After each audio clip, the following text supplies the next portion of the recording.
시간이 진짜 빨리 갔네요. 방금 전 설교하고 내려간 것 같은데 다시 올라온 것 같습니다. 이렇게 2박 3일이 후딱 가지 않을까 싶습니다. 네, 오늘은 여러분이 말씀을 읽으셨고 또 소개해 주신 것처럼 당신은 혹은 우리는 교회입니까? 라는 제목으로 말씀을 나누고 싶습니다. 여러분도 많이 아실 것 같습니다. 한동안 우리나라에서 꽤 유행했던 또 유명했던 작가, 미국 작가 중에 필립 얀시라는 분이 계셨는데 그분이 꽤 많은 책을 썼고 우리나라에 거의 다 번역이 된 것 같습니다. 저도 한동안 열심히 그분의 책을 읽던 계절이 있었는데요. 그 중에 아마 그분이 쓴 책 중에 제일 얇은 책이 아닐까 싶습니다. 혹시 여러분 들어보셨나요? 교회, 나의 사랑, 나의 고민, 이런 책이 있습니다. 제가 그 책을 읽고 나서 저도 책을 짧게 쓰기 시작을 했습니다. 길게 써봤자 다 의미가 없구나. 짧게 써도 이렇게 영롱한 영향을 남기는구나. 근데 그 책은 얀시 목사가 자기가 평생 자라면서 교회와 맺었던 개인적 관계를 성찰하면서 쓴 책입니다. 교회, 나의 사랑, 나의 고민. 근데 거기에 또 많은 얘기들이 있는데 그분이 예화를 하나 들었습니다. 저에게는 그 예화가 아주 중요했는데요. 이런 얘기가 나옵니다. 우리 버전으로 얘기를 하겠습니다. 우리로 따지면 한 1970년대 강원도 영월이나 그 정도 되는 미국의 오지에 한 마을이 있었습니다. 근데 그 마을에서 가을에 축제를 하게 되었거든요. 그래서 이제 마을에 이제 그 지도자들이 모여서 어떤 축제 프로그램을 짤까 하다가 그 중에 그 동네 고등학교가 하나 있는데 거기에 오케스트라가 있습니다. 이상하죠? 강원도 영월에 밴드부도 아니라 오케스트라가 있었습니다. 근데 그 오케스트라에게 한 곡 연주를 부탁을 합니다. 그런데 그 오케스트라의 실력으로는 우리로 따지면 나의 살던 고향이나 학교 종이 땡땡땡 요 정도 연주하면 딱인 그런 수준의 밴드입니다. 그런데 이 음악 선생님이 머리에 핵폭탄을 맞으셨는지 갑자기 베토벤의 넘버 몇 번 이거를 갖고 온 거예요. 그래가지고 이제 연습을 시키기 시작합니다. 근데 악기가 제대로 있을 리가 만무하잖아요. 선생님 자신이 서울대 음대를 나왔을 리가 만무하거든요. 애들이라고 음악 교육을 제대로 받았을 리가. 그런데 이 선생님이 한국의 군대식으로 애들을 몰아쳐서 그 어려운 곡을 닥달을 해가면서 연습을 시킵니다. 그리고 몇 달이 지난 그 마을 축제 날이 됐고 지금 여러분의 표정으로 쟤네들 도대체 어떤 연주를 할래나 라고 잔뜩 긴장을 하고 기대를 하는데 아이들이 드디어 나왔고 선생님께서 이제 연주를 시작을 했죠. 분명히 베토벤은 고전파 음악에 속하잖아요. 화음이 아주 좋습니다. 대위법과 화성학이 잘 맞아가지고. 그런데 연주된 곡은 쇼스타코비치나 뭐 이런 아주 현대 불협화음의 극치가 되는, 그래서 처음부터 박자가 하나도 안 맞고 음은 막 찢어지고 모든 악기가 따로따로 놀고 이러다가 사람들이 뭐지 이러고 있는데 갑자기 정신줄을 애들이 놓는 순간에 화음이 쫙 맞는 거예요. 그래서 그리고 다시 좌우지장지 막 가다가 또 가끔가다 한번 1초 딱 화음이 맞았다가 다시 30초 이렇게 연주가 이제 3분 4분이 지나갔습니다. 연주가 끝났는데요. 사람들이 박수를 쳐야 되는지 말아야 되는지 음악이 끝난 건지 안 끝난 건지 모르는 그런 연주가 되었습니다. 이 오케스트라 연주를 얘기를 하면서 얀시 목사가 그렇게 얘기합니다. 이 땅에 존재하는 교회가 마치 이 형편없는 오케스트라와 같다. 베토벤이 그 곡을 작곡했을 때 머리에 그렸던 곡이 있습니다. 그게 화음이 맞아서 제대로 연주됐을 때 우리를 감동시키는 그 아름다운 세상이 있는데 처음부터 그 밴드는 그 오케스트라는 그 곡을 소화해낼 역량이 없었어요. 원래부터. 이 땅의 교회도 마찬가지입니다. 사람들이 왜 교회가 저 모양이야, 왜 예수쟁이들이 저 따위로 살지 이런 비난을 하는데요. 원래 그런 겁니다. 여러분 다른 사람들하고 달라요? 교회 다니까 그 다음날부터 갑자기 천사로 바뀌든가요? 예전에 어떤 사람이 저한테 장로를 대통령으로 만들면 나라가 좋아진대요. 왜 그러면 믿는 사람이 그 장로가 근데 여러분 다녀보시면 알잖아요. 대한민국의 그런 모든 교회가 다 천국교회 되고 장로회는 당회는 모두 다 하나님 나라의 현현이어야 되잖아요. 안 그렇잖아요. 장로님들 여쭤볼게요. 당신들이 집사에서 장로로 바뀌는 순간 갑자기 가룟 유다에서 사도 베드로로 바뀌든가요? 안 바뀌어요. 똑같아요. 참지만 조금 열받으면 우리도 욕도 묻혀 나가고 그렇잖아요. 원래 그런 거예요. 그런데 가끔 우리 안에 하나님이 임하면 정신줄을 탁 놔서 갑자기 사랑을 해요. 그리고 갑자기 용서를 하고요. 의로워져요. 그러다가 다시 맨정신이 들어오면 다시 멱살 잡고 이짓거리를 하다가, 그래서 가끔 가다가 우리 안에 하나님의 나라가 드러났다가 그 다음에 지옥을 일상으로 살다가 이렇게 살아가는 거예요.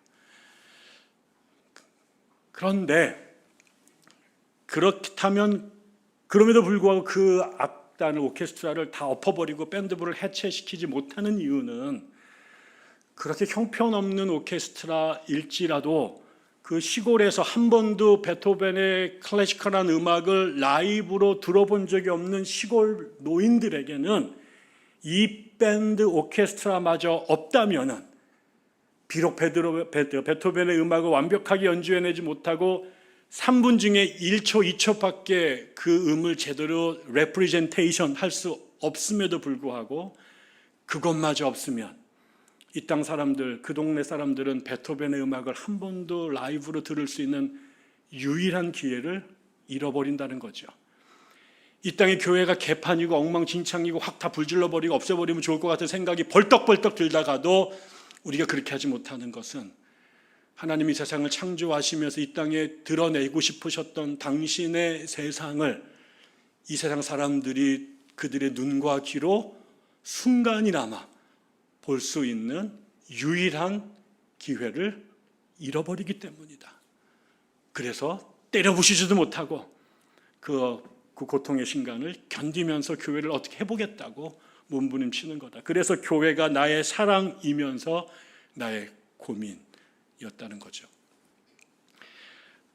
저는 오늘날의 교회가 그 밴드와 같다고 생각이 들어요. 저도 교회가 좋아서 목사가 됐고 평생 신학 공부를 하고 학교에 있던 사람이 나의 제자들이 나가서 개척을 하는데 저 혼자만 개척을 안 하고 뻔뻔하게 학교에 있으면서 우리의 제자들을 사지로 몰려보내는 게 너무나 양심에 꺼리 껴서 또 한국교회를 향해서 똑바로 살라고 외치는데 지는 목회도 안 해본 주제에 남의 목회에 대해서 감나라 배나라 하는 게 꼴사납다고 누가 그래서 그럼 까짓 거 한번 내가 해보지. 내가 하면 세상을 뒤집어 놓을 거야. 많은 사람들이 네가 판 깔면 한국교회 끝나. 그런 속임수에 넘어가서 저는 정말 제가 목회를 하면 이 땅에 하나님의 나라가 가까운 교회가 세워질 거라고 생각을 하고 세웠으나 지난 15년에 여러분 저 포스터 보셨죠? 사진. 저와 같은 사람인데 머리 색깔이 달라졌어요. 얼마 안 된 사진입니다. 저를 이 모양 이 꼴로 만들어 놓은 거 다 예수쟁이들이고 우리 교인들입니다. 저는 천사들의 공동체인 줄 알았는데 적그리스도의 군대가 거기에 그런 느낌을 또 그들에겐 제가 사탄의 괴수였겠죠. 참 생각같이 교회가 안 되더라고요. 교회가 잘 안 되고 그러면서 그 씨름을 하면서도 내려놓지 못했던 것은 한 번이라도 더 그 1초의 화음을 맞춰보고 싶어서요. 가끔 성도들이 나를 그렇게 미치게 만들었거든요. 그 괴물 같은 것들이 갑자기 어느 순간에 갑자기 내 안에서 성령이 충만해서 사랑하는 모습이 보여지고 우리 안에 하나님의 의가 나타나는 것을 가끔 보여줬거든요. 그게 나에게 아편이 돼서 한 번 더 맞아보고 싶어서 다음 순간을 기다리다가 지금 이제 15년째 목회를 하고 있습니다. 전 아직까지 그 꿈이 포기가 안 돼요. 분명히 봤거든요. 분명히 들었거든요. 그거를 한 번 더 조금 더 길게 그리고 더 많은 사람들에게 보여주고 싶은 마음으로 지금도 교회를 못 떠나고 있습니다. 여러분에게도 그런 교회를 함께 만들어 가기 위해서 그럼 교회라는 게 뭘까? 교회가 어떻게 세워지는가? 교회에 뭐가 제일 중요할까? 여러분 제가 지금부터 하는 얘기 중에 여러분에게 새로운 거 하나도 없습니다. 여러분이 다 아는 얘기입니다. 그 이야기를 다시 기억을 환기하는 의미에서 한 번씩 다시 한번 여러분과 나눠보고 싶습니다. 저는 사도행전을 매우 좋아합니다. 저는 교회 역사를 전공하는 사람인데 교회가 언제 시작됐는가라고 하는 그 교회의 탄생, 교회의 분만 과정이 기록되어 있는 성경이 특별히 사도행전이기 때문에 그렇습니다. 저는 성령을 매우 좋아하는 성결교 출신입니다. 그래서 성령 세례를 강조하는, 성령의 은사들을 강조하는 교회에서 자랐고 그런 체험들을 했고 눈으로 너무 많이 봤습니다. 제가 다녔던 교회는 중학교만 들어가면 첫 번째 여름 수련회 때 전도사님이 옷깃만 스쳐도 방언이 터지는 그런 교회를 다녔습니다. 1년에 몇 번씩 부흥회를 했고 부흥회 끝나고 나면은 40일 동안 은사 기도회를 이어가면서 저희 교인들 아마 거의 대부분의 사람들이 방언을 하셨던 그런 교회를 다녔습니다. 저에겐 성령이 매우 친숙하죠. 그러나 오늘날에는 성령이 점점 우리하고 낯설어지는, 그리고 여의도 순복음교회는 오순절 교회들만의 정념물이 되었는데 저는 교회는 하나님이 세우시는 교회 것이다 라는 걸 대전제로, 그리고 교회 역사는 하나님의 역사이다 라고 생각을 하는 거죠. 오늘날의 사람들이 교회를 세우려고 그러면 예전하고 달라졌습니다. 저희 목사님한테 제가 어릴 때 들었을 때는 우리 목사님이 1970년대에 신학교에 가서 신학교 2학년 22살에 김포에 처음 교회를 개척하셨는데, 그때 신학생들은 개척을 하려고 그러면 먼저 뭘 해야 되느냐? 성령을 받아야 된댔대요. 그래서 전부 다 삼각산 기도원에 가서 소나무를 붙잡고 뿌리가 뽑아질 때까지, 아니면 자기가 작살이 날 때까지 성령이 죽나 내가 죽나 이 야곱의 씨름을 하고 거기 성령으로 완전히 이 샤워를 받고 난 다음에 내려와서 가만히 깔고 천막 치고 신자 한 명도 없는데 사모와 둘이서 기도하면서 노방전도 하면서 교회를 세웠다라는 거죠. 근데 그 교회들이 5년이 지나고 나면 벽돌로 집을 보르꾸로 짓고, 요거 보르꾸랍니다. 보르꾸. 이 블록으로 짓고, 그 다음에 또 10년이 지나면 벽돌로 짓고, 그 다음에는 또 한 평씩 넘겨가면서 교회를 세워갔단 말이죠. 그때는 돈도 없었어요. 사람도 없었어요. 후원금 그런 거 없었어요. 개척에 대한 어떤 노하우 없었어요. 근데 그들에게는 뭐가 있었냐면 성령이 그들과 함께 계셨죠. 그래서 그들이 교회가 무에서 만들어졌어요.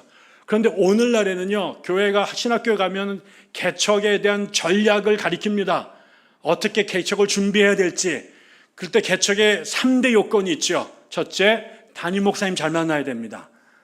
그래서 그 밑에서 봉사 충성, 야곱이 자기네 그 외삼촌 밑에서 7년을 버텼던 것처럼 잘 버티면 나갈 때 세경을 듬뿍 줘가지고 신자들 뚝 뛰어가지고 목 좋은 곳에 건물 얻고요, 성도 파송하고요, 후원금 보내고요. 그래야 교회가 세워지는 거예요. 제가 첫 번째 교회를 개척했을 때 그러고 하나도 없이 그냥 망한 교회 문 열고 들어갔어요. 그랬더니 제 뒤에서 들려오는 소리가, 배 목사가 전에 있던 그 교회에서 담임 목사님한테 얼마나 밉보였으면 저렇게 버림을 받았을까. 그렇게 해가지고 개척을 하면 안 된다는 거죠. 바보 멍청이가 아니고서야 신자 한 명도 없고 후원금도 없는 망한 교회 지하에 있는 벙커 교회를 열고 식구들끼리 들어가가지고 새벽 예배를 드리면서 교회를 개척하는 거, 그거는 미친 짓이야. 그렇게 얘기를 했다고요. 직접 누가 저한테 와가지고 그런 얘기를 한 적이 있습니다. 그런데 희한하죠. 오늘날은 전부 다 그렇게 전략적으로 교회를 세워요. 그런데 교회가 안 돼요. 돈도 있고요, 사람도 있고요, 목도 좋고요, 전도에 대한 테크닉도 다 배웠는데요, 하나가 빠졌어요. 하나님이 안 따라가세요.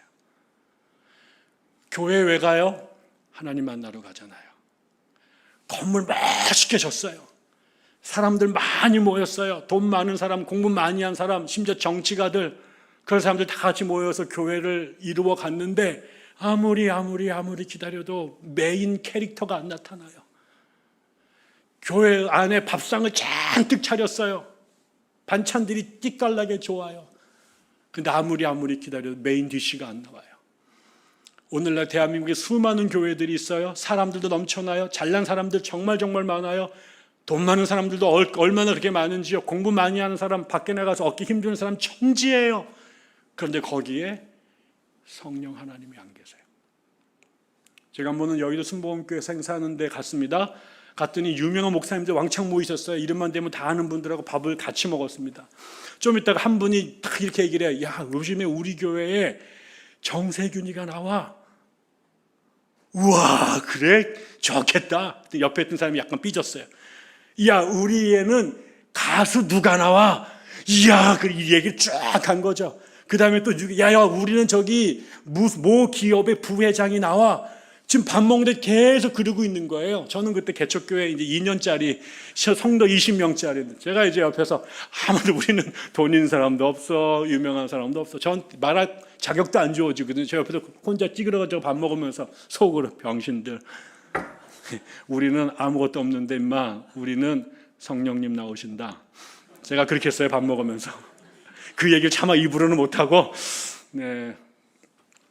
저는 우리가 기억해야 될 것, 오늘날에 수많은 교회들이 있지만 교회가 힘들어하고, 교회가 기독교가 망해간다, 기독교 시대는 끝나갔다, 한국 교회는 점점점 퇴락해가고 있다, 그 증거가 신학생들이 안 오는 거다, 교인들이 줄어가는 거다, 이단들이 과릉하는 거다, 교인들이 빠져나가고 있다, 젊은 아이들이 교회 안 온다, 온갖 그건 다 증상이죠. 왜 그렇게 됐을까요? 왜 그렇게 됐을까요? 목사들이 세습을 해서요, 교회 안에서 섹스 스캔들이 나서요, 목사들이 배임 횡령을 해서요, 교회 안에 뭐 성적 인지 감성이 없어서 다 증상입니다. 그럼 왜 그런 짓들을 하게 됐을까요? 이유는 한 가지입니다. 교회 안에 하나님이 안 계시기 때문에 그렇습니다. 하나님이 안 계신 곳에 마귀들이 밀고 들어가고, 아니 하나님이 없는 곳에 사람들만 우글우글 거리면서 교회가 더 이상 교회가 아니기 때문에 조금만 영적으로 민감한 사람들은 교회 견딜 수가 없게 되는 거죠. 왜? 내가 죽을 것 같은데요. 내가 하나님이 있어야 내가 사는데, 거기 하나님 만나러 갔는데 하나님이 안 계신다면 내가 거기에 미치지 않고서 거기에 왜 몰러 있습니까? 돈 내고 시간 버려서. 한국교회 단 하나, 언제 한국교회가 살아있느냐? 거기에 하나님께서 함께 계실 때예요. 흑암 위에 하나님의 신이 운행할 때 흑암이 빛으로, 혼돈이 질서로 바뀌는 거예요. 그런데 그 하나님이 떠나가면 그 빛은 다시 흑암으로, 그 다음에 그 질서는 혼돈으로 돌아가게 되어 있는 것이죠. 교회가 교회되게끔 하는 것은 그 안에 하나님이 계시느냐 안 계시느냐예요. 공부 많이 한 목사, 목회 경력이 좋았던 목사, 실적 좋은 목사를 끌어모으고, 돈 얼마나 많이 모을까, 잘난 사람 얼마나 많이 끌어올까, 이벤트를 어떻게 할까, 소셜 웰페어 프로그램을 어떻게 만들까, 이것도 다 중요하지만 그 모든 것들은 다 세컨더리예요. 교회가 교회되게끔 하는데 가장 중요한 것은 거기에 하나님의 영이 임재하느냐예요. 여러분이 목사를 뽑을 때에도 저 사람이 어느 대학 나왔느냐, 학위를 뭐 가졌느냐, 그게 아니라 저 사람 안에 하나님의 신이 임재하고 있느냐를 볼 수 있어야 돼요. 그러려면 여러분들이 성령이 뭔지를 알아야 되고, 성령을 체험한 적이 있어야 저 사람에게 성령이 있는지 악령이 있는지 아무것도 없는지를 분별할 거 아니에요. 여러분이 교회를 고를 때도 마찬가지예요. 건물 좋으니까, 목사가 유명하니까, 돈 많으니까, 유명한 사람 많으니까, 연예인들 많이 나오니까, 물 좋으니까 그렇게 구하는 놈들이 있어요. 내 친구들이 2명 있었어요. 여러분, 교회는 사람 보러 가는 것도 아니고요, 마이크 좋은 거 아니면은 좋은 프로그램, 교육 프로그램 때문에 가는 게 아니라 하나님을 만나러 가는 자리예요. 결국 여러분이 교회를 구할 때도 그 교회 하나님의 영이 운행하시느냐를 여러분이 확인할 수 있어야 돼요. 그러면 가셔야 돼요. 그러나 없으면 있으면 안 돼요. 이 교회도 단 하나예요. 이 교회가 26년, 7년 된 교회가 270년을 가려면 건물을 새로 짓는 것도 좋아하고, 목사님을 새로 모시는 것도 좋고, 여러분이 헌금을 다시 내는 것도 다 중요하지만, 여러분의 기도의 알파와 오메가는 우리 산울 교회에 하나님의 영이 머무시도록 하는 거예요.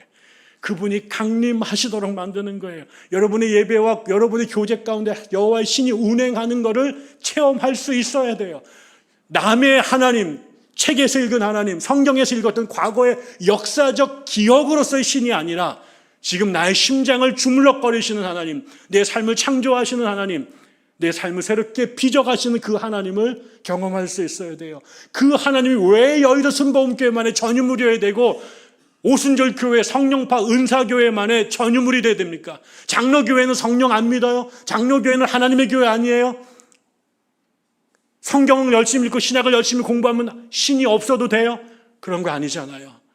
성경에 깊이 가면 갈수록 그 성경 안에서 꿈틀거리신 하나님의 성경책 바깥으로 튀어 나오시도록 만들어야지요. 그게 과거의 기억이 아니라 현재 진행형인 우리의 사건이 되어야 되는 거잖아요. 그런 의미에서 저는 성령이 함께하는 교회가 몇 가지의 중요한 특징과 기능을 한다고 생각합니다. 그 이야기를 여러분과 빠른 속도로 나누어 보겠습니다. 언제 집에 보내드리게 할지 제가 자신이 없네요, 오늘 밤에. 네. 지금 저희가 이제 2장의 5절을 끝부분을 읽었는데 오늘 말씀은 사도행전 1장부터 5장까지 해당되는 이야기를 저희가 이렇게 살짝 넘어가면서 함께 살펴보도록 하겠습니다.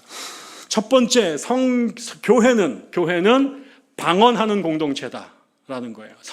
교회는 방언하는 공동체다. 뭔 소린가? 이런 생각을 하시겠죠? 여러분이 아시는 것처럼 사도행전 2장의 첫 절을 보면 저는 이제 그 세 번역을 읽습니다. 여러분 보시면 오순절이 되어서 그들은 모두 한 곳에 모여 있었다. 그때 갑자기 하늘에서 세찬 바람이 부는 듯한 소리가 나더니 그들이 앉아 있는 온 집안을 가득 채웠다. 그리고 불길이 솟아오를 때 혓바닥처럼 갈라지는 것 같은 혀들이 그들에게 나타나더니 각 사람 위에 내려앉았다. 그들은 모두 성령으로 충만하게 되어서 성령이 시키는 대로 각자 방언으로 말하기 시작하였다. 그리고 그 뒤에 보면 방언을 했던 그 나라의 언어들이 9절부터 열거가 됩니다. 우리는 바데 사람과 메데 사람과 엘람 사람이고 메소포타미아와 유대와 갑바도키아와 본도와 아시아와 부르기아와 블라블라블라블라 쭉 해가지고 여러 나라들이 언급이 되고 있습니다. 많은 사람들이 특별히 오순절 교회 다니는 사람들이 성령 세례를 강조하죠.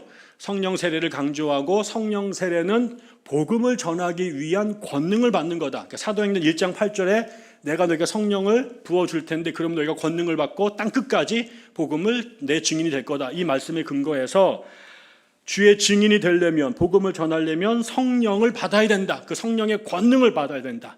그래야 복음을 입술로 삶으로 전할 수 있다. 그래서 오순절 주의자들은 이 오순절날 마가의 다락방에서 성령이 임했고 그때 방언을 말하는 것에 주목하면서 우리가 성령을 받았는지 어떻게 아느냐? 그게 방언을 하느냐 안 하느냐에 달려있는 거다. 그래서 복음을 전하려면 성령의 권능이 필요하고 그 성령의 권능을 받았는지 안 받았는지를 확인하는 사인이 방언이다 라는 얘기를 했어요. 또 근대 오순절 운동이 1901년부터 6년부터 14년까지 미국에서 터졌는데 그 사람들은 땅끝까지 복음을 전하기 위해서 권능이 필요해. 그런데 선교사들에게 가장 어려운 장벽이 선교지의 언어잖아요. 그 언어를 성령 세례를 받으면 초자연적으로 그 언어를 하게 된다라고 생각을 했어요. 그래서 실제로 그 당시 기록을 보면 성령을 받았는데 막 아프리카 언어를 한다든가 중국말이나 일본어를 받았다.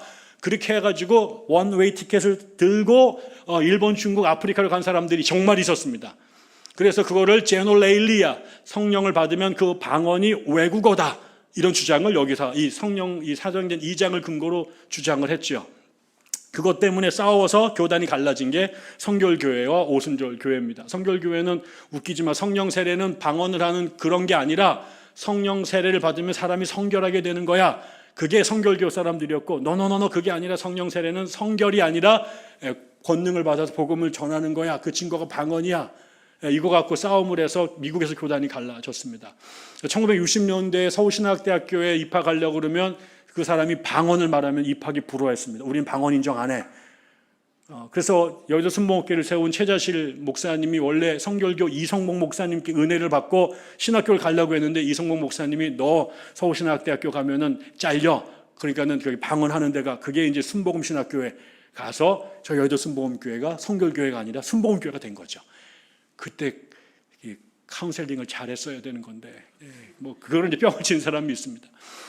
제가 말씀을 드리고 싶은 거는 그게 이제 오순절 사람들의 주장이에요. 근데 오랫동안 또 장로교회에서는 성령 은사 중지론을 얘기를 하면서 이런 것들은 다 초색교회만 있었던 일이지 오늘날 그런 거 안 해. 그래서 우리는 그런 거 안 치워. 그래서 방언도 인정하지 않고 성령 은사도 인정하지 않는 교회들도 상당히 많았습니다. 저는 은사 중지론을 인정하지 않아요. 저는 은사가 지속된다고 믿는 사람이에요. 성령께서 오시는데 니들이 뭔데 뭐 은사가 끝났다 말다 뭐 장로교는 오지 말라면 안 오는 거예요? 그럼 지들만 손해죠. 저쪽 동네에 성령이 계시고 장로교에 성령 안 계시고. 여러분 어떠세요? 여러분의 교회는 방언을 인정하시나요? 방언하시는 분도 계세요? 몰래? 방언하다 걸리면 쫓겨나요? 그런 건 아니죠? 저는 방언을 해요. 저는 방언을 하는데 방언과 저는 아주 아픈 관계가 있었습니다. 말씀드린 것처럼 제가 자란 교회가 방언하는 교회였거든요. 방언을 엄청나게 강조를 했습니다. 그래서 우리 교회가 공단에 위치해 가지고요, 침 뱉고 다리 떨고 이러는 형들이 교회에 많았어요. 근데 그런 애들도 수련회 가가지고 전도사님 옷깃만 스쳐도 방언을 하는 거예요. 근데 저는 정말 방언을 하고 싶었거든요. 그래가지고 모든 부흥회에 다 쫓아갔고요. 그리고 수련회 가가지고도 방언을 달라고 정말 오픈 예배 때 너무 기도해가지고 목이 쉬어가지고 3박 4일 동안 확 거리면서 방언 달라고 기도했다고요. 근데 방언이 안 터져요. 그래서 그게 우리 교회에서는 얼마나 영적인 열등감을 느끼게 했는지 몰랐어요. 그래서 제가 방언을 받으려고 정말 아마 저한테 안수한 목사님 손모가지만 모아도 일개 사단은 될 거예요. 그냥 밀고 안수를 받았어요. 근데 안 터져요. 그러다가 이제 고등학교에 가가지고 성경을 읽는데 고린도전서하고 그 로마서에 보니까 은사가 여러 가지가 나오는 거예요. 그리고 거기에 방언은 일개 하나에 불과하고 다른 은사들이 있었고, 저희 누님이나 선생님들이 동만이 너는 나중에 좋은 선생이 될 거야. 너에게는 가르침의 은사가 있어. 그래요? 그것도 은사예요? 그렇지. 그래서 제가 그날로 방언에 대한 열망을 버렸어요. 그런데 이제 그 전에 그거에 이제 활용 정점을 하는 사건이 중학교 때 벌어졌는데, 우리 교회가 방언을 하도 강조하다 보니까 나중에 우리 목사님이 방언을 가르치시는 강사를 모셔왔어요. 그래가지고 부흥의 기간 동안에 방언을 못 받는 사람들은 이제 손들면 그분이 와가지고 이제 방언을 가르쳐 주는 거예요.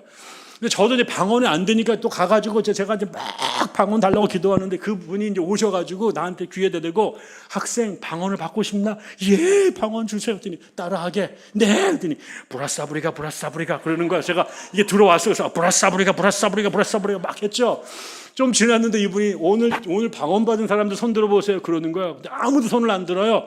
근데 갑자기 그 아주머니가 저를 딱 하더니 너 방언 받았잖아. 나와봐 이러는 거예요. 그래서 아니 받기는 지가 브라사브리가 가지고 했는데, 그 내가 나온 애가 또 내가 쫄아서 나왔죠. 방언을 하래요. 통역을 해주겠다고. 그래서 제가 또 여기서 또 그 군중 심리와 또 여기 억압에 의해 가지고 분잡고 제가 브라사브리가를 했죠.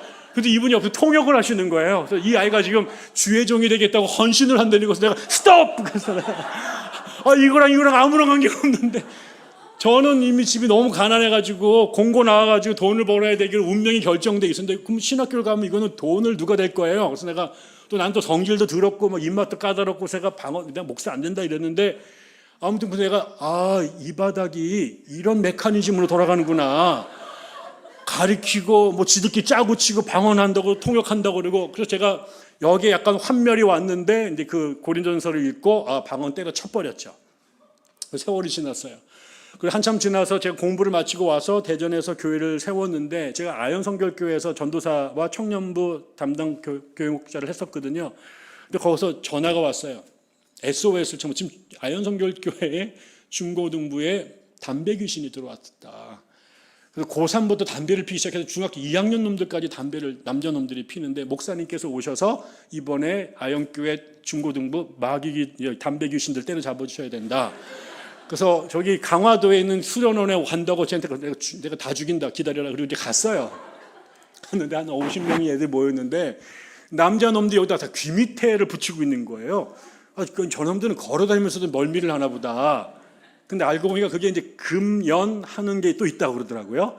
그래서 지들 딸에는 이번에 끊겠다 이제 각오를 하고 온 거죠.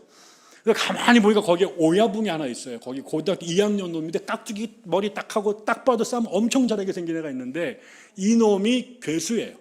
얘가 피기 시작해가지고 다 핀 거예요 지금. 근데 그 놈이 그 교회의 가장 신실한 안수 집사님의 막내 아들 놈이에요. 내가 걔네 아버지를 아는데 이런 씨가 나올 수가 없는 거예요. 근데 그렇게 된 거죠. 그래서 제가 이제 이렇게 설교를 쭉 하고 2박 3일이 지났는데 마지막 날 집회가 끝나고 기도 시간이 됐습니다. 근데 갑자기 그 녀석이 막 울면서 저 앞에 나오더니 목사님, 제가 방언을 받고 싶어요.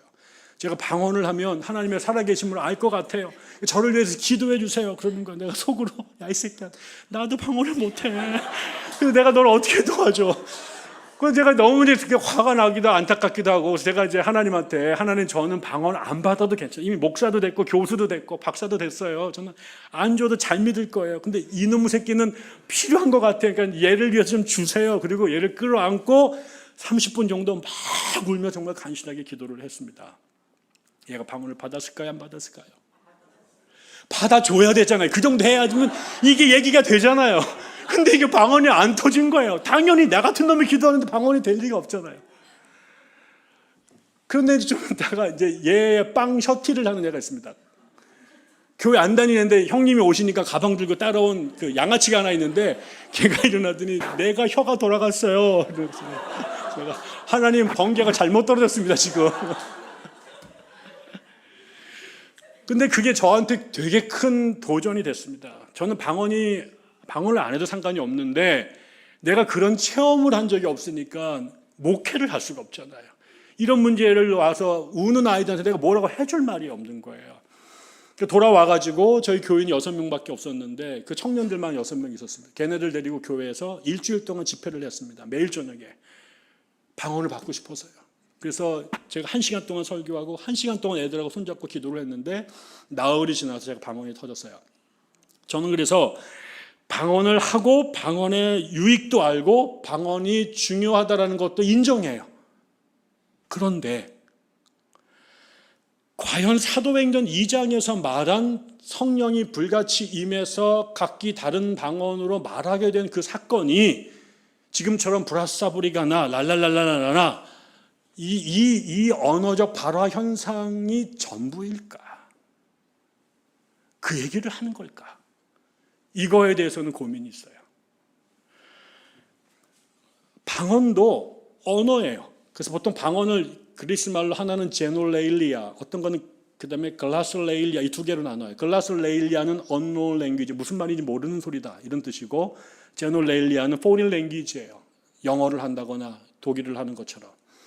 근데 아무튼 방언은 언어인데, 언어는 언어 자체가 여러 개 나라 말을 하는 것 자체가 신기하기도 하지만 언어는 기본적으로 커뮤니케이션의 도구잖아요. 내가 갖고 있는 메시지를 누군가에게 전달하기 위한 도구잖아요. 하나님이 성령을 주셔서 외국어를 말하게 하셨어요. 그것도 신기한 일이에요. 그것도 되게 중요해요. 그러나 오순절주의자들은 지금처럼 성령이 임해서 혀가 돌아가서 내가 몰랐던 안 배운 언어를 내가 막 하게 됐다는 것 자체가 너무 놀라서 그거에 포커스를 맞추는데, 저는 뭔가 우리가 크게 놓치고 있는 게 있다. 그건 뭐냐면 그 방언을 통해, 방언을 왜 주셨을까?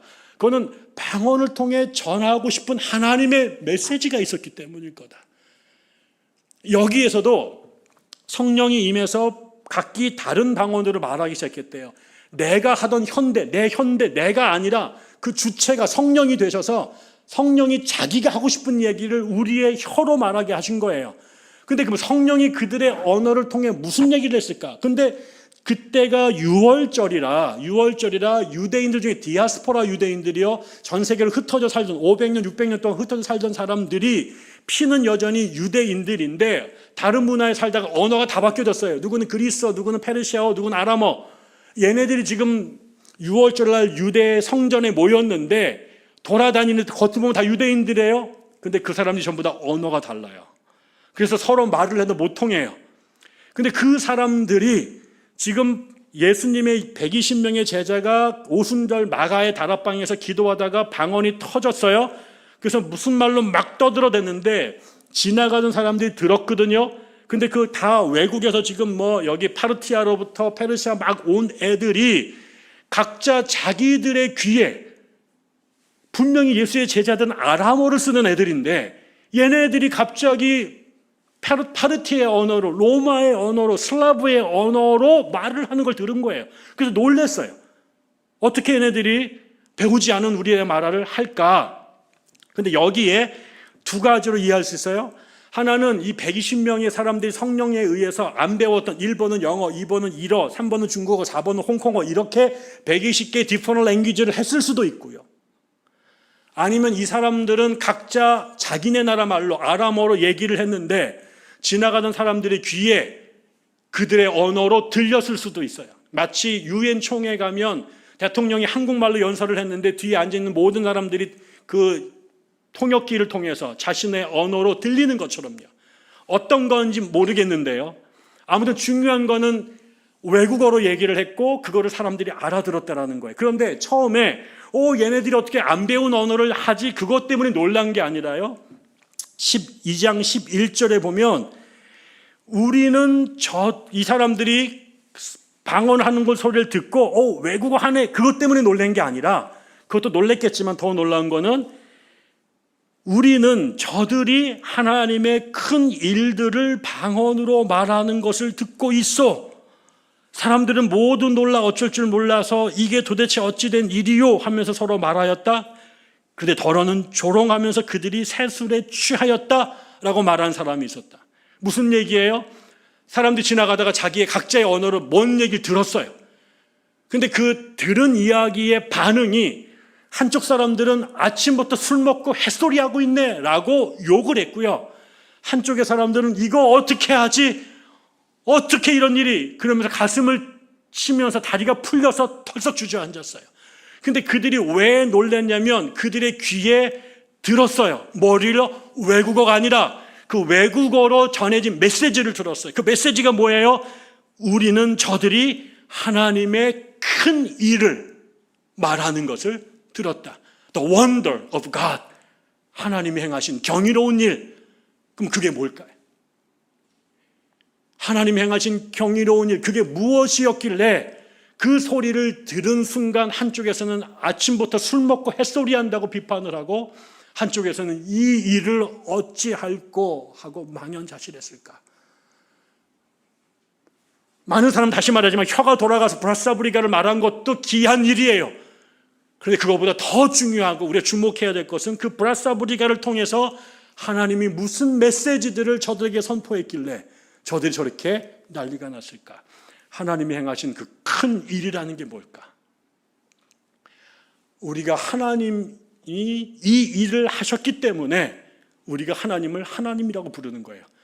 세상에 수많은 종교와 신들이 있는데 그 모든 것들을 우리가 우상이라고 치부해버리고 이 일 때문에 우리가 그분을 우리가 유일하신 주님이라고 말할 수 있는 것, 그분만이 행하실 수 있는, 그래서 그분을 하나님을 하나님 되게 하는 것, 그게 하나님이 행하신 놀라운 일인데요. 두 가지가 있어요. 첫째는 천지를 지으신 거죠. 하나님이 천지를 창조하셨어요. 그래서 그분만이 창조이시고 이집트 애들이 믿었고 수메르 애들이 섬겼던 그 모든 것들은 1월 성신, 하나님이 만드신 피조물들이었기 때문에 그들이 섬겼던 신은 다 우상이 되는 것이고 하나님만이 우리의 예배에 합당한 유일한 신인 거예요.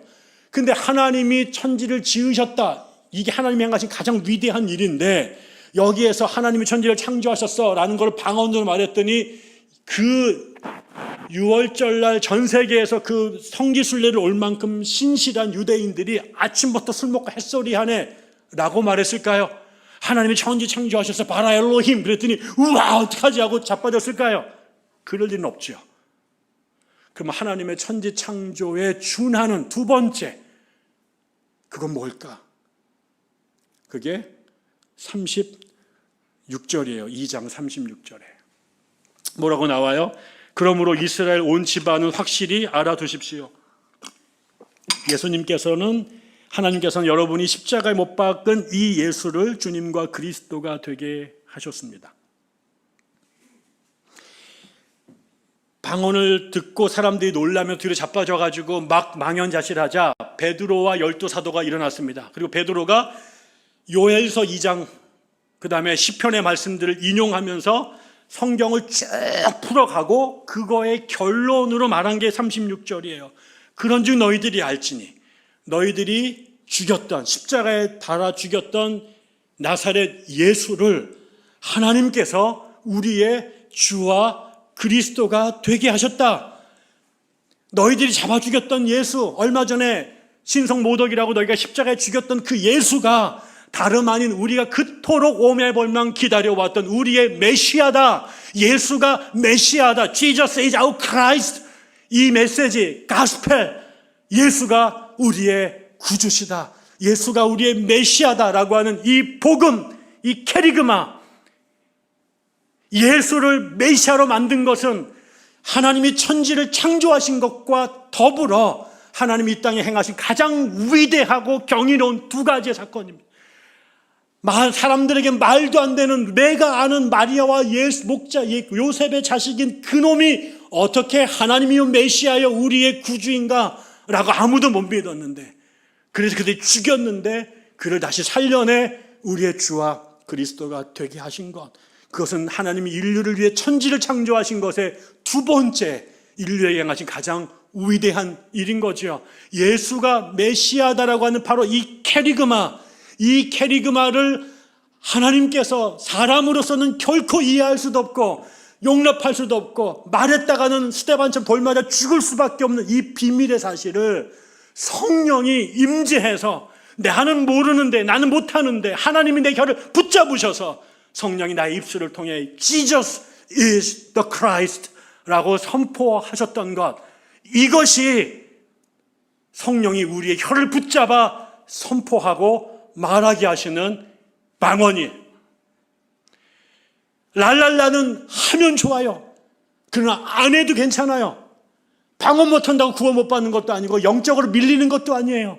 그러나 교회는, 성령이 다스리시는 교회, 성령이 창조하신 교회는 모든 그리스도인들이 성령의 충만함을 받아 성령의 말하게 하심을 따라 각자의 언어로 예수가 나의 구주시다, 그가 나의 주, 나의 하나님이다 라고 하는 이 메시지를 고백하고 선포하고 증거하는 것이에요. 이거는 육종으로 될 수 없고요, 배워서 될 수 없고요, 돈 주고 살 수가 없어요. 오직 성령이 임하셨을 때만, 그분이 역사하실 때만 우리가 혀를 벌려, 그게 말로 안 되면 수화로라도 몸짓으로라도 Jesus is the Christ 라고 선포하는 것, 이거야말로 heavenly language고요. 이거는 오직 성령으로만 가능한 거고요. 이 방언은 모든 그리스도인들이 without exception, 예외 없이 모조리 받아야 될 성령의 은사예요. 이 교회에서 랄라를 못한다고 쪽팔려 할 필요 없어요. 그러나 여러분이 이 교회에 있으면서 아직도 내 혀로 예수를 주와 그리스도라고 고백하지 못한다면, 세상을 향하여 나의 주, 나의 하나님이라고, 그가 우리의 메시아라고 선포하지 못한다면 우리는 아직도 성령과 상관이 없는 사람이에요. 이 방언을 우리 모두가 예외 없이 받으시기를 주의 이름으로 축원합니다. 두 번째로는요, 시간이 벌써 9시네요. 뒤에 4개나 남았는데 언제 끝내나. 제가 시간 되면 그냥 나가겠습니다. 나머지는 다음에 하고. 두 번째로는요, 교회는 소망의 공동체예요. 소망의 공동체. 오늘 말씀에 보면 흥미로운 게, 지금 베드로가 일어나서 복음을 선포하는데요, 지금 방언의 의미를 설명하는데 설교를 해요. 근데 그 설교의 본문을 뭐로 선택했냐면 2장 16절에 요엘서 2장 28절, 29절, 30절을 갖고 와요. 그 유명한 거 있잖아요. 하나님께서 말씀하신다. 마지막 날에 나는 내 영을 모든 사람에게 부어주겠다. 너희 아들들과 너희의 딸들은 예언을 하고 너희의 젊은이들은 환상을 보고 너희의 늙은이들은 꿈을 꿀 것이다. 그날에 나는 내 영을 내 남종들과 내 여종들에게 부어주리니 그들도 예언할 것이다. 여기에 예언, 환상, 꿈, 이런 것들을 말세에 성령을 주면 그런 걸 한다는 거예요. 근데 재미있잖아요. 우리가 구약에도 성령에 대한 이야기가 많이 나옵니다. 제일 유명한 게 아까 말씀드린 것처럼 창세기 맨 앞장에 여호와의 신, 우리가 루아흐라고 말하는 성령이라고 번역하는 그것이 천지 창조하실 때 계셨잖아요. 또 제일 유명한 것은 에스겔서에서 에스겔 골짜기에 마른 뼈다구들이 누워있는데 여호와의 생기가, 그때 그 생기도 루아흐입니다. 그 하나님의 신이 운행하니까 그들이 살아나서 군대가 되잖아요. 또 사무엘에 보면 사울에게 성령이 임하니까 사울이 성령에 충만해서 예언을 했다라고 말해요. 그런 얘기들이 많이 나오는데 그 많은 것들 중에서 베드로는 지금 자신들에게 임한 성령의 사건을 설명할 때 다른 것들이 아니라 바로 요엘서를 갖고 와서 설명했다라는 거예요. 근데 거기에는 방언한다는 얘기도 없고 무슨 공중부양을 한다, 장풍을 한다 이런 얘기가 하나도 안 나오고 남종, 여종, 늙은이나 젊은이나 모든 사람에게 성령이 임하는데 그러면 그들이 꿈을 꾸고 환상을 보고 예언을 한다는 거예요. 여러분, 이 환상과 꿈과 예언을 하나의 카테고리로 범주로 묶는다면 이 세 가지의 공통점이 뭘까요?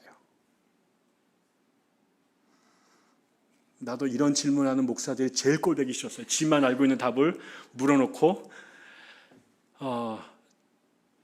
제가 찾은 답은 미래예요. 미래, future, 꿈, 예언, 그다음에 환상. 이거 재밌잖아요. 이게 왜 그러냐면요, 여러분이 이 말씀이 선포된 컨텍스트를 조금만 주목해 보시면 이렇습니다. 일단 교회사에서 제가 초반에 말씀드렸잖아요. 교회의 역사가 언제 시작이 됐느냐. 사도행전 2장 성령 강림 사건에 그게 교회가 출생신고를 한 날이다. 그날 교회가 태어났다. 그때부터 지금까지를 연구를 해와요. 그런데 여러분, 이 사건이 벌어지던 당시의 교회는 어땠습니까? 지금 예수가 십자가에 처형당해서 죽었다가 부활했다가 며칠 못 있고 다시 하늘로 올라갔습니다. 예수님의 제자들은 뭐였을까요? 여러분, 예수가 십자가에 달려 죽으셨잖아요. 십자가 처형의 의미를 여러분이 아시잖아요. 아무나 십자가에 달려 죽는 게 아니죠. 로마 제국 하에서 십자가의 처형은 로마 제국의 반란을 일으킨 사람들에게만 일벌백계로 치르는 겁니다. 로마 시민권을 가진 사람들은 안 죽어요. 나중에 바울이 죽어요. AD 70년에 바울이 어떻게 죽습니까? 목이 잘려 죽습니다. 베드로는 십자가를 거꾸로 달려 죽지요. 왜 목을 쳤을까요? 로마 시민권이기 때문에 그래요. 다시 말하면 로마가 제국을 만들어 식민지를 점령하고 난 다음에 로마의 주권을 인정하면, 그래서 세금을 꼬박꼬박 잘 내면 그들의 자치를 다 인정했습니다. 언어나 종교나 심지어 정치까지. 그런데 그것에 저항하고 덤비면 아주 무지아비하게 진멸을 하고요. 그 사람들을 십자가에 달리고 몸에다가 코울타트를 칠하고 거기다 불을 붙여서 길에 등불로 썼습니다. 예수가 십자가에 죽은 거는 여기에 죽을 때 여기에 유대인의 왕이라고 쓰죠. 자칭 유대인의 왕. 로마의 주권을 인정하지 않고 반란의 수괴로 죽었다라는 거. 예수는 정치범으로 죽었습니다. 종교적 탄압으로 죽은 게 아니라 국가 내란죄로 죽임을 당한 거예요. 그리고 나서 예수의 제자들도 다 도망갔죠. 걸리면 다 뒤집니다. 그래서 밖에도 못 나오고 방 안에 처박혀가지고 낑낑대면서 숨어 있었던 거죠. 이 사람들 어제 설교에 따르면 예수 만나서 집 버리고요, 직업 버리고요, 고향 떠나가지고 일종의 광신자처럼 예수 따라서 길거리를 떠돌면서 3년을 살았어요. 그의 가족들에게는 종교에 미쳐서 가족을 버린 나쁜 놈들이었던 거고요. 그들 개인은 그 모든 것을 버릴 만큼 예수에게 올인한 거죠. 그래서 예루살렘에 입성할 때 사람들이 호산나 다윗을 부를 때 드디어 그들에게는 기다리던 그 시절이 왔다. 우리가 정말 대박 쳤다라고 했던 바로 그 순간에 예수가 허망하게 로마 군대에 붙잡혀서 반란의 수괴로 정치범으로 무참하게 죽었어요. 그리고 그 종교 집단은 전부 다 반란에 연루된 불법단체로 몰렸고 그의 관련자들 전부 다 체포영장이 떨어진 거죠. 그래서 전부 다 80년대 운동권 애들이 수배당해가지고 전부 다 전국을 도망다니는 것처럼 예수쟁이들이 그렇게 살았단 말이죠. 그 상황을 봤을 때 사람들의 평가가 어떻겠어요? 교회는 예수운동은 끝났다. 한때 반짝하고 뭔가 할 것처럼 센세이션을 일으켰지만 결국은 아무것도 못하고 죽었다. 예수가 죽으면서 예수의 종교는 끝났고 그의 꿈꾸던 나라도 다 징치고 막 내렸다. 제자들을 휘감고 있었던 정사가 뭘까요? 그거에 올인을 했는데 다 잃어버리고 허망하게 완전히 망해버린 거잖아요. 절망이었고요. 두려움이었고요. 갈 길을 알지 못해서 전부 다 멘붕 상태로 있었던 거죠.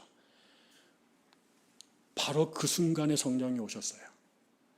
그리고 바로 그런 상태에서 베드로가 성령에 취해서 선포를 했는데 너희들이 꿈을 꿀 것이다. 너희들이 예언할 것이다. 너희들이 환상을 볼 것이다. 그 요엘의 예언이 지금 우리 안에 실현된 것이다. 세상은 기독교에게, 예수 운동에게 사형 선고를 내리고 장례식을 치르라고 말을 하는데 바로 그 자리에서 성령이 그들에게 미래를, 내일을, 환상과 꿈과 예언을 선포하게끔 만들어요. 제가 2007년에 첫 번째 교회를 개척을 했어요. 저는 개척을 안 해도 되는데 하나님 저를 강권적으로 역사하셔서 멀쩡히 교회 학교에 있는 저를 부업을 하게 만든 거죠. 근데 어느 목사님이 18년 동안 목회하고 완전 망해가지고 버린 교회를 저와 아내가 다시 그 지하실의 문을 열고 교회를 다시 시작했어요. 저는 한 2년 정도만 이렇게 경건 훈련하고 군대 갔다 온 셈치고, 그래서 우리 이사장님이 그렇게 허락을 해주셔서 2개를 병행하도록, 그래서 저는 정말 몇 년만 하고 탁 들어갈 생각을 하고 간 거죠. 근데 어느 날 한 청년이 저희 교회로 왔어요. 제가 만났던 세상에서 제일 영민하고 신실한 아이예요. 중국 청와대학을 다니다 온 아이예요. 내가 그렇게 똑똑한 애를 본 적이 없고요. 그렇게 예수를 잘 믿는 애가 없었어요. 저랑 같이 2년 동안 새벽 기도를 둘이서 드렸어요. 그럼 이 녀석이 제가 설교를 잠깐 짧게 하고 나면 질문을 해요. 그럼 제가 답변을 해요. 그러면 또 질문해요. 이게 1시간 반씩 진행돼. 야, 이거 안 끝난다. 야, 우리 콩나물 국밥 먹고 또 하자. 그래서 가서 국밥 먹으면서 또 30분을 더 해요. 그렇게 2년을 새벽 기도를 드렸어요. 그 아이가요, 전도를, 우리 교회 나중에 30명이 됐는데 그 중에 절반이 그 아이가 전도를 했고, 주일학교 반사를 했고, 음향을 걔가 했고, 교회 홈페이지도 그 아이가 만들었어요. 야, 나 얘랑 정말 바울과 신라다. 이거 우리 정말 대박이다. 이거 곧 대전 잡는다. 뭐 이런 생각 우리가 정말 그게 꿈을 꿨어요. 매일 아침까지. 너 신학교 가라. 우리가 다 밀어줄게. 그래서 그 아이가 우리 학교에 와서 나머지 청와대학 다니다 못 따온 학기를 저희 학교 신학과에서 공부를 해서 공부도 마쳤어요. 그러던 어느 날 그 아이가 저랑 처음으로 말다툼을 했어요. 그 아이가 전도해 온 아이가 이상하다라는 거예요. 그래서 그 아이를 내보내야 된다는 거예요. 저는 신조가 신천지가 와도 안 내보낸다. 그 목사가 양을 쫓아내는 방법은 없다. 근데 그 놈이 모든 교인들 앞에서 화를 막 내면서 저한테 덤볐어요. 그래가지고 제가 그리고 나서 너무 괘씸했지만 저는 또 긴장관계를 못 견디거든요. 제가 또 3번이나 사과했어요. 미안하다. 잘해보자. 그렇게 해가지고 6개월이 지난 어느 날 제가 일본 출장을 갔는데 저한테 장문의 이메일을 보내고 교회를 나갔습니다. 그 아이가 교회를 나가자 그 다음에 그 아이가 전도해 왔던 친구들이 한 명 나가려면 다 나가든가 꼭 한 놈씩 나갑니다. 매주마다 이렇게. 그래가지고 쌀자루에서 쌀이 빠져나가듯이 한 2달 지났더니 다시 교인이 8명인가 9명 남았나 그렇게 됐어요. 제가 교회를 개척한 지 3년째 되는 해였죠. 제가 꼴에 이래도 자존심은 제가 엄청 세거든요. 그래서 내가 니까짓 게 나간다고 내가 눈 하나 깜짝할 줄 아느냐. 다 나가라. 나가려면 다 나가. 그리고 이제 며칠이 지났어요. 12월 말이 돼서 주일날 설교를 하려고 토요일날 카페벤에 성경을 읽는데 제가 2시간째 같은 본문을 읽고 있었어요. 머릿속에서 나간 XX 정 집사님 생각, 그 다음에 그를 따라 나간 한 놈들의 얼굴을 생각하면서 죽였다 살렸다를 계속하고 있었던 거죠. 제가 이러면 안 돼. 그리고 정신을 차렸고 다시 2주가 지났어요. 1월 첫 주가 됐습니다. 예, 다시 토요일날 저녁이 돼가지고 이제 주일 설교를 준비하는데 7시인가 8시 됐는데 또 이제 같은 현상이 벌어진 거죠. 근데 이번에는 이제 그냥 성경책 읽는 게 아니라 이제 밑에서 이렇게 취미로 올리기 시작했어요. 첫 번째 나간 그 네가 나한테 그따위 짓을 할 수가 있어? 네가 나한테 그러면서 제가 그놈한테 하는 이 땅의 모든 저주를 퍼부었습니다. 그리고 두 번째, 그를 따라 나갔던 인간들 하나하나. 우리의 사랑이 이거밖에 안 된 거야? 그 욕을 그렇게 하죠. 세 번째는 제가 너무 화가 나요. 그렇게 혼자 잘난 척 하더니 꼴 좋다. 목회 3년 만에 300명도 시원치 않은데 6명이 뭐냐. 그렇게 잘난 척 하더니만 꼴 좋다 이 새끼야. 이러면서 제가 쟤를 막 화가 나고 마지막엔 하나님이 너무너무 원망스러운 거예요. 나는 이미 목사도 됐고 대학에 멀쩡히 잘 있는데 왜 나를 이 사지로 밀어넣어서 저 정말 열심히 했거든요. 저희 학교는 대학원대학교이기 때문에 수업이 11시에 끝나요. 집에 오면 12시인데 새벽 2시까지 학교 준비하고 2시 반에 자가지고 4시 반에 일어나가지고 새벽기도 다 했다고요. 3년 동안. 앞에 나가는 그 탐방역 앞에 나가가지고 매주일마다 노방전도도 했고요. 아파트 돌면서 전도도 했어요. 금요일마다 철야기도도 했고요. 만성으로 피곤에 쌓여가지고 하루에 2-3시간, 3시간밖에 못 잡아서 학교에 가면 배교수는 늘 방 안에 처박혀가 잠자고 있고 내가 이러다 죽을 것 같으니 그래도 내가 이거 해야 된다고 생각해서 이를 악물고 했다고요. 그런데 3년 만에 6명이 뭐예요? 다 나가고 하나님이 나한테 이러시면 안 되죠. 제가 정말 하나님한테 개쌍욕을 하고요. 성경책을 거기다 집어 던졌습니다. 나 목회 안 해. 우리 아내가 옆에 있었거든요. 그리고 제가 엎어져 잤습니다. 저는 하나님 주신 몇 가지 특별한 재능이 있는데요. 어떤 상황에서도 길바닥에다도 대가리만 대면 5분 안에 자는 거예요. 제가 정말 놀라운 능력이거든요. 그런데 그날은요, 8시부터 그 다음날 7시까지 몸부림을 치는데 잠이 안 와요. 제 평생 꼬박 밤을 샜습니다. 근데 막 너무 머리가 아파가지고 일어났는데 문제는 교회를 때려치더라도 마지막 교인들한테 가가지고 그만둔다는 얘기는 하고 예배는 해야 되는데 설교 준비를 안 하고 자빠져 잤잖아요. 그래서 막 너무 막 더 화가 나가지고 막 이러면서 제가 근데 이제 성경이 안 읽혀지잖아요. 근데 제가 이제 우리 교회 제가 그때 대전에 살 때 그럼 이제 여리고 작전이라고 제가 설교가 이제 안 잡히면 성경책을 들고 우리 아파트 일을 7바퀴 돕니다. 주님 말씀을 주시옵소서. 그럼 이제 7바퀴를 도는데 그래서 제가 성경을 들고 우리 아파트 한양 아파트를 돌기 시작했어요. 근데 1월 6일인가 뭐 7일쯤 됐는데 원래 7바퀴를 돌아야 되거든요. 근데 2바퀴 정도 돌았는데요. 너무 추워요. 너무 추워. 그래가지고 못 돌겠어요. 그래가지고 이러면 안 되는데 근데 막 이러고 있는데 앞에 스타벅스가 불이 딱 켜지더라고요. 그래서 제가 글로 막 뛰어 들어갔습니다. 근데 이제 한 자매가 영업을 시작하려고 막 일을 하고 있더라고요. 그래서 제가 아메리카노 따뜻한 거 하나 달라. 근데 이러고 나서 이제 앉아서 이제 성경 본문을 찾아야 되는데 눈에 안 들어오잖아요. 그래서 제가 막 이러면서 이제 막 이러고 이제 막 이러고 있는데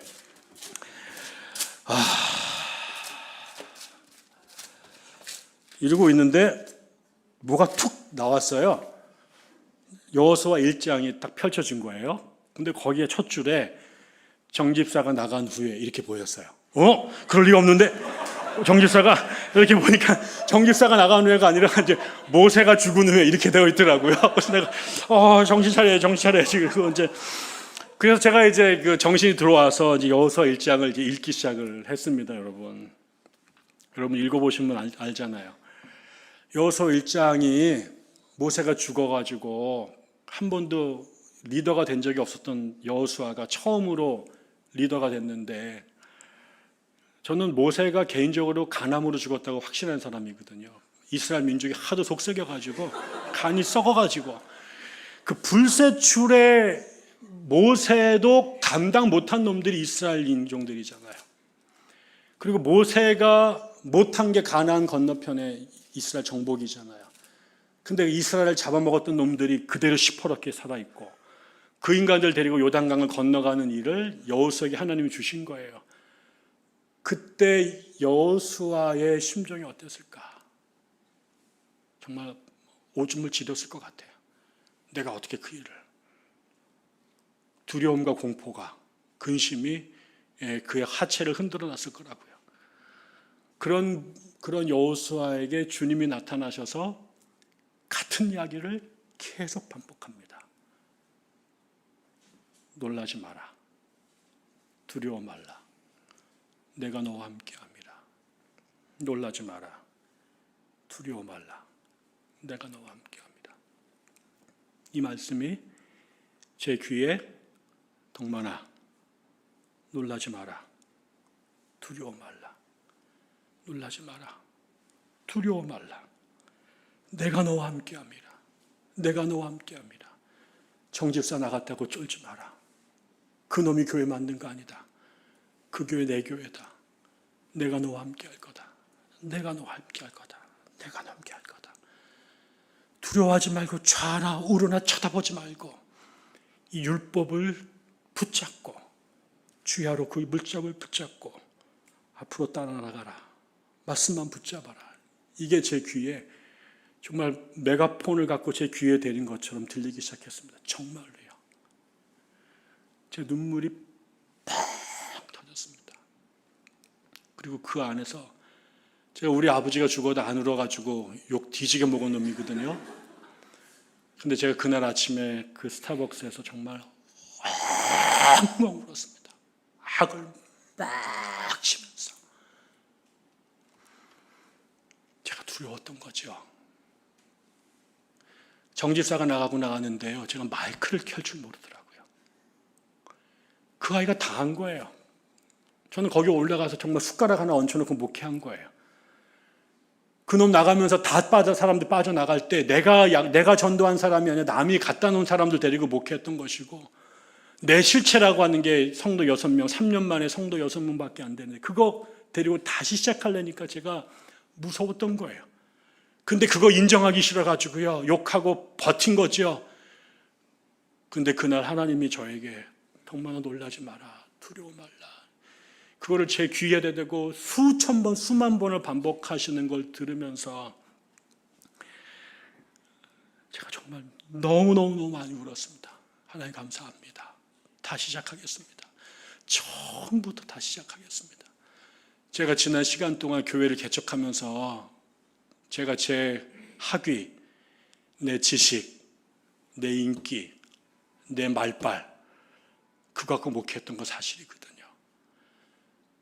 건물, 사람 그런 걸로 목회했던 게 사실이거든요.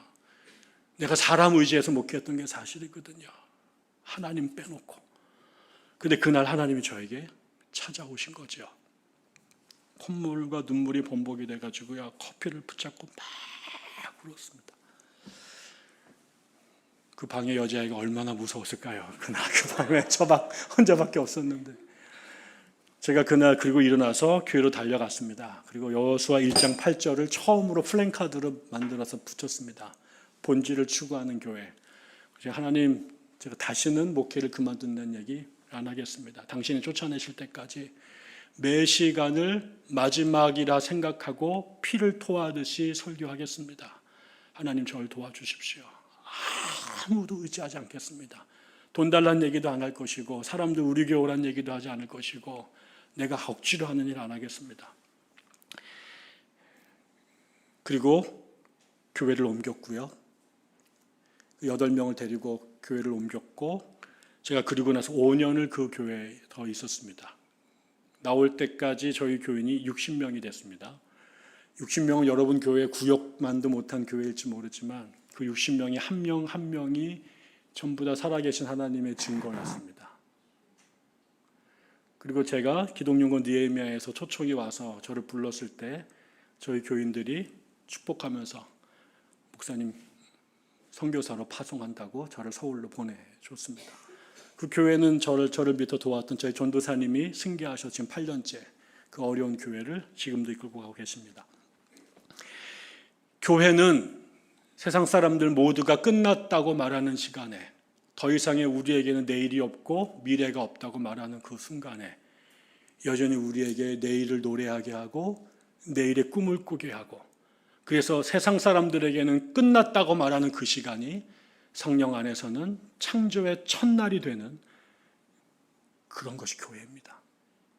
그래서 세상의 교회는 희망인 것이고 세상의 교회는 소망인 것이지요. 하나만 더 얘기하고 마치겠습니다. 교회는 삶을 함께 나누는 생활 공동체입니다. 사도행전에 보면 우리가 읽은 그 2장 넘어가게 되면 무슨 얘기를 하냐면요. 오늘 읽은 본문이 그렇죠. 모든 사람들이 두려운 마음이 생겼다. 사도들을 통하여 놀라운 일과 표징이 많이 일어났던 것이다. 모든 믿는 그거 말고 넘어가겠습니다. 그거 넘어가서 그 3장에 가면 사동 제자들이 성전에 기도하러 올라가는데요. 성전에 기도하러 올라가는데 거기에서 누구를 보냐면 날 때부터 걷지 못하게 된 장애인을 만나게 되죠. 그래서 요한하고 베드로가 그 사람을 발견하게 되고 쳐다보게 되고 말을 걸죠. 뭘 헤어주기를 원하느냐? 내가 금과 은은 내게 없지만 내게 있는 걸 너에게 나누어 주겠다. 그러면서 그의 손을 잡고 일으키니까 그의 다리에 힘을 얻어서 그가 일어났다. 그리고 그가 함께 춤을 추고 찬양하면서 성전으로 들어갔다. 그 얘기가 나옵니다. 흥미로운 게 여러분 그날 이 날 때부터 하반신 불수가 된 장애인이 태어나서 처음으로 성전 앞에 앵벌이를 나왔을까요? 그럴 리가 없잖아요. 그는 매일 거기에 나왔어요. 그러면 제자들은요? 그들은 그날 처음으로 성전에 기도하러 갔을까요? 그렇지 않았죠. 하루에 3번씩 매일 같이 올라갔습니다. 그런데 왜 베드로와 요한이 이 하반신 불수 장애인을 발견하고 그에게 말을 걸고 손을 잡고 일으키는 역사가 왜 사도행전 1장, 2장에는 안 나오고 왜 3장에 나올까요?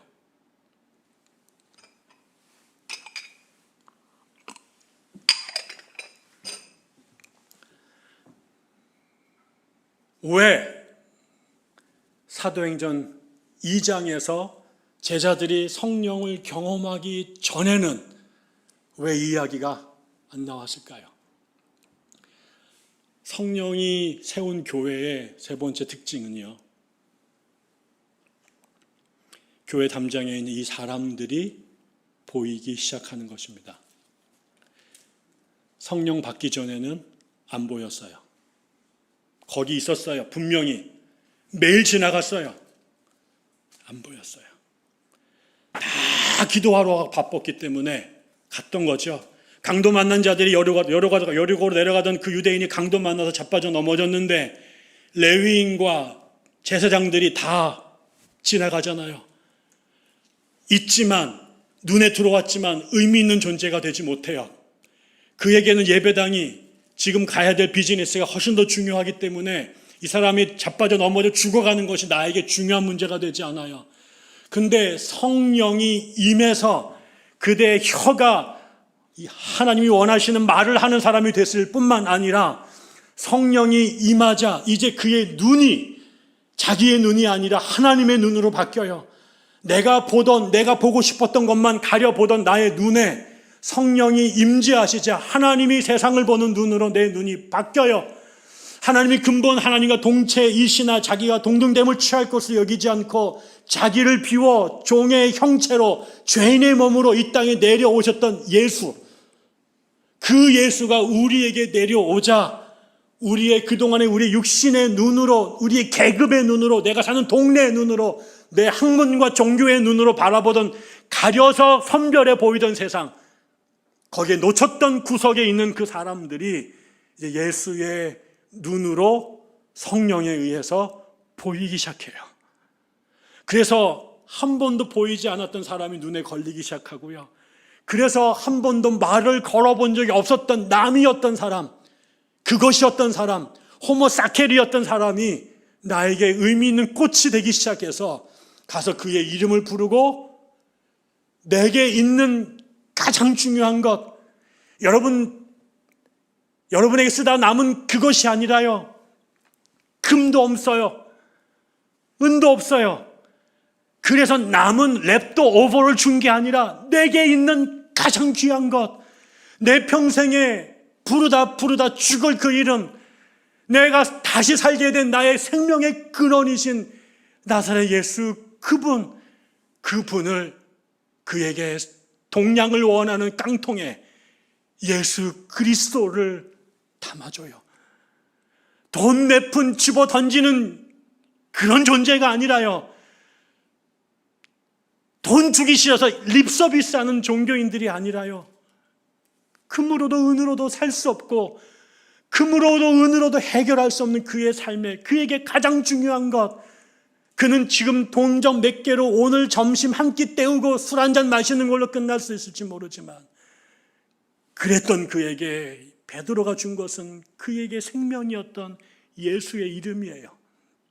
그거를 줬을 때 그리고 그의 손을 잡았을 때요, 이스라엘에서 장애인의 손을 만지는 건 더러운 거잖아요. 제가 성경을 보니까요, 매우 이상한 게 하나 있습니다. 성경에는 굉장히 사회적 약자에 대한 배려가 이들의 성경은 다 구약성경이니까요. 너무너무 배려가 많잖아요. 고아, 과부, 나그네에 대해서 어떻게 하라고 레위기에서 신명기에서 수도 없이 말한다고요. 그런데 여러분, 이스라엘의 구약에 나와 있는 그 성경 가운데 장애인에 대한 이야기가 없어요.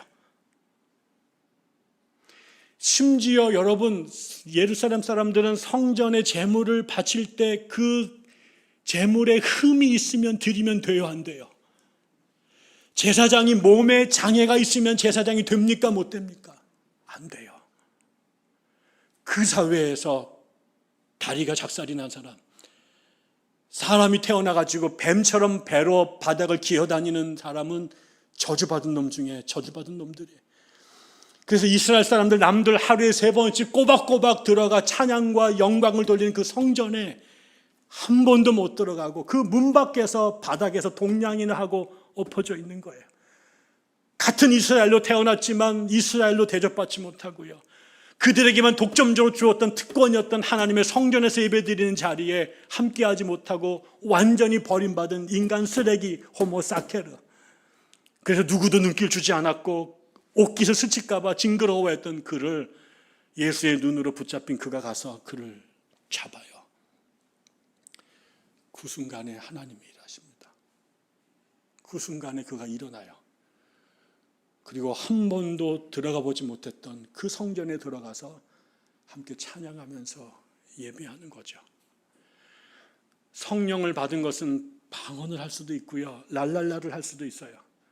그러나 성령을 받으면 우리가 예수를 신앙의 고백으로 예수의 이름을 우리가 고백하고, 또 우리가 죽음의 한복판에서도 희망의 노래를 부르고, 더 나아가서 그동안에 우리 눈에 보이지 않았던, 그러나 하나님이 위하여 같이 피 흘려 죽으신 그 사람들, 국가도 형제 자매도 그리고 어떤 종교단체도 눈여겨주지 않았던 그 마지막 남은 어린 양, 그들이 눈에 보이게 돼요.